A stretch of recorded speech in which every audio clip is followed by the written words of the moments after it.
mapatay ng kapwa dahil meron siyang galit. Masama po yung pagpatay. Na kaya ka pumapatay dahil nga sa galit. Masama po yun.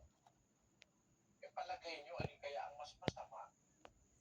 Yung pumapatay dahil nakatuwaan ng barkada, papatay sila. Sa pag-aari ng iba.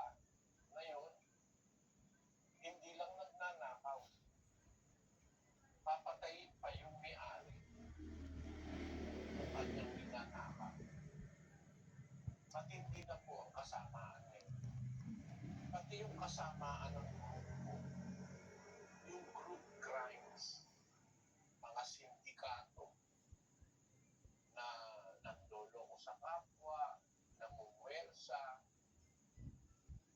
yung mga faksyon, yung mga division sa isang lugar.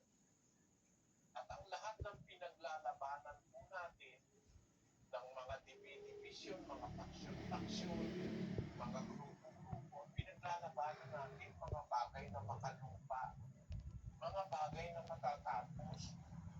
Nakakalungkot kung isipin na loob ng Diyos ng buong puso mo, ng buong kaluluwa mo, at ng buong lakas mo, at ng buong pag-iisip mo, at ang iyong kapwa na gaya ng iyong sarili. Nakita niyo, yung pangunahing utos ng Diyos ay pag-ibig. Una sa Diyos, ikalawa ay sa kapwa. Ngayon po, nawawala na yung pag-ibig sa Diyos, nawawala pa rin yung pag-ibig sa kapwa-tao. Hindi bali ng yung kapwa-tao niya ay mahirapan, basta